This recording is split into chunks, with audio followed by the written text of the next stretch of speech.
Hello everyone, this is Nitpicking Nerd, and this is my review of the first episode of Season 3 of Lower Decks, and I liked it a lot, and I think it might be the best Star Trek since Deep Space Nine, in my opinion, in terms of pure enjoyment out of it.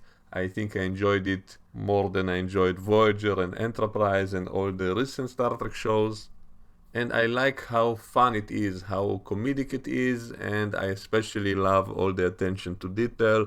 There are so many little details that most people wouldn't even notice, but I do, and I appreciate it. And some people might say, oh, these are just member berries for the sake of it, and often that is the case, but it's still fun to me personally. I love the attention to detail. For example, there was a scene in Cisco's restaurant, and I love how correctly it looks. It looks exactly as it did in Deep Space Nine. That alligator hanging from the ceiling, and I also noticed how the ketchup bottle says it's made from Ketracel white hot sauce, which was funny to me, but then they kind of focused on it directly kind of too much, and that was too much in my opinion. That was unnecessary because I noticed it anyway. When we see the Federation News Network, which I think they took from Star Trek Picard when they showed the TV basically still exists, which I did complain about in Picard that it kind of contradicts TNG.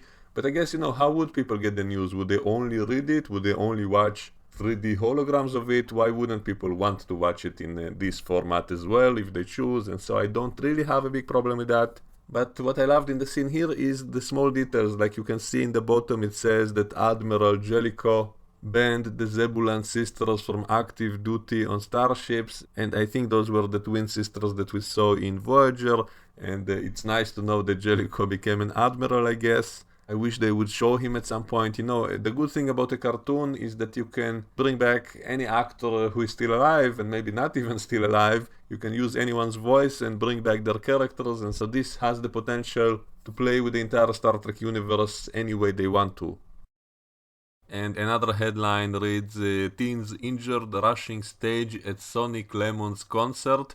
And I admit I didn't immediately recognize the name, I had to look it up, but then I was happy to discover that's actually that guy from season 1 of TNG who was unfrozen from the past, and he told Data he wants to go into the music business, he wanted Data to come with him. He thinks he might be successful because his music will be brand new in this time period, so I am happy to see he actually succeeded.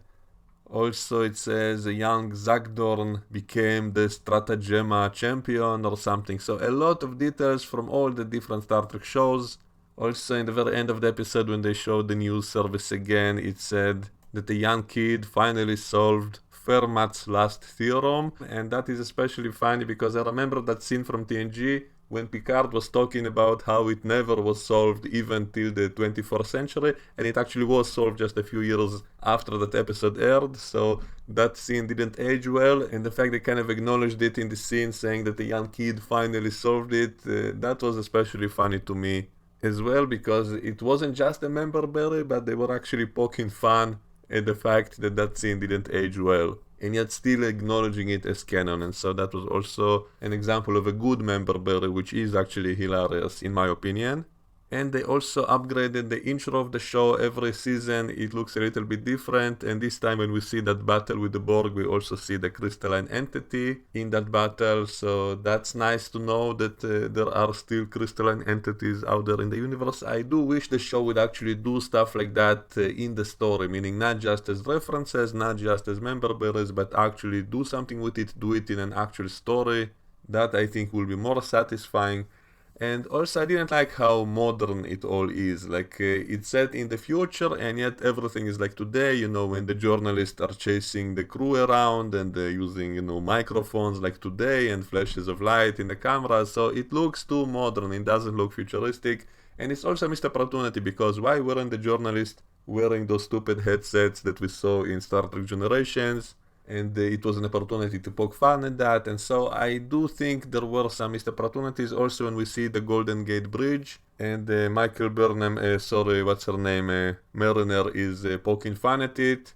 They kind of showed it from the side, so we do not see if it still has those solar panels on it like we saw in Discovery and in Picard, and even in the third season of Star Trek Discovery when they were in the far future, and yet it still had solar panels on it, so they didn't show it here. And so I have mixed feelings on that, because on the one hand I absolutely hated how it was shown in Discovery and Picard of it being entirely covered with solar panels without even leaving any room for people to walk on it. So that looked extremely stupid in my opinion. So on the one hand, I'm glad I don't have to see it again. On the other hand, it was an opportunity to poke fun at that precisely, but they didn't. They kind of poked fun at the whole idea of a bridge, which doesn't make sense because leaving an historical bridge just for aesthetic reasons or historical reasons or just as a place for people to walk on makes perfect sense. So they should have poked fun at the solar panels that we saw in the other recent shows. So I felt that was a little bit of a missed opportunity. After that, we see Boimler's home, and apparently his family owns some kind of vineyard. So that was obviously a parody of Captain Picard when he came back home when his ship was disabled, and we found out that his family owned an ancient vineyard, and now we see the same kind of thing with Boimler.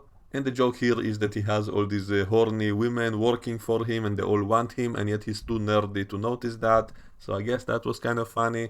And then we see Cisco's restaurant with all the little details like the alligator on the ceiling and all of that, which I liked. The Ketracel white sauce was nice when it was a small detail in the background, but then they kind of focused on it too much. So anyway, the crew wants to prove the innocence of the captain who got arrested in the previous season because they thought that she blew up the Packlet planet.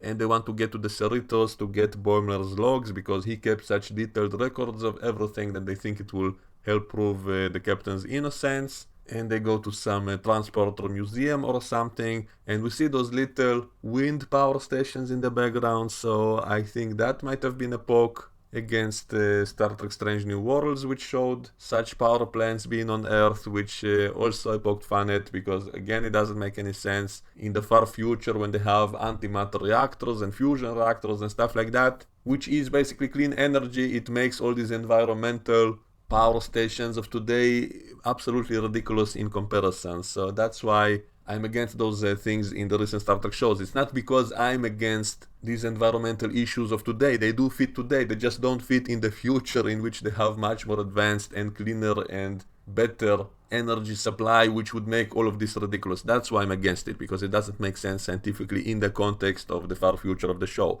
So I just want to make it clear. So they kind of showed it here in the background as well, so I think that might have been another poke at some of those ideas.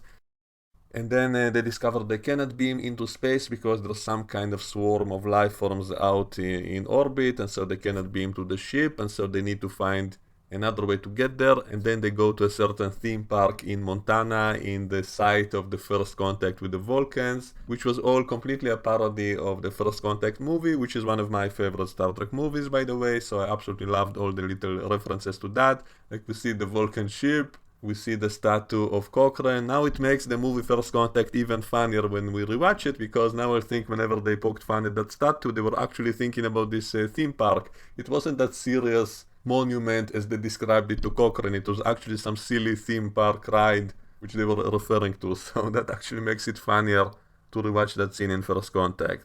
So anyway, they want to take that theme park ride of the Phoenix, which actually does go into orbit, so they want to borrow it to get to the Cerritos, and so they get into it to bypass the hologram of Cochrane, which by the way he's voiced by the original actor, so that's great as well.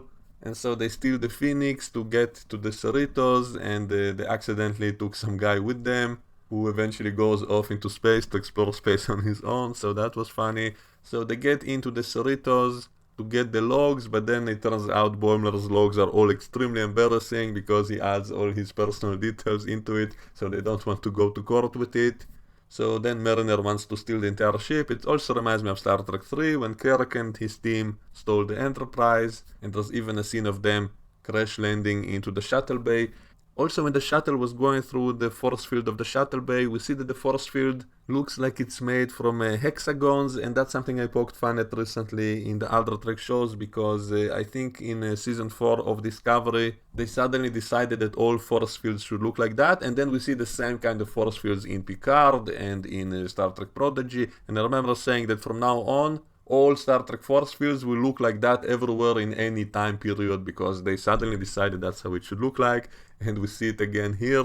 So I just found it funny as well, because I just wonder the behind the scenes logic of all of it. Like, someone decided that force fields should look like that from now on, and it somehow retroactively becomes the case in any time period in any show set in the Trek universe. So that's just something strange I noticed. So anyway, Starfleet security found out that someone stole the ship and they're going to apprehend them. And then they notice that swarm of life forms near Earth, and they find out these are some space jellyfish or something which are looking for a place to breed, and they land on the ship to breed on it. And then they pretend as if that was their whole mission, that they wanted to help out this endangered life form to procreate, and that's why they did it for noble reasons. And then when the security officers arrive, they totally accept that, and that's also a moment I love because it fits so well with that, preachy, enlightened tone of the Star Trek universe, of the true Star Trek vision that, humans in the future are so noble that they always help out a species which might become extinct. And so those security officers totally bought that, so I found that really funny as well. And then it turns out that the captain was released from prison anyway, because the Federation legal system actually is competent and moral and quick and all of that. The system actually works well in the future. So again, it fits with the enlightened vision of the future. And so everything is corrected, and they discover that the Packlets actually blew up their own planet on purpose because they wanted the Federation's help to relocate them to a better planet. I guess that's a pocket what happened with the Romulans, maybe.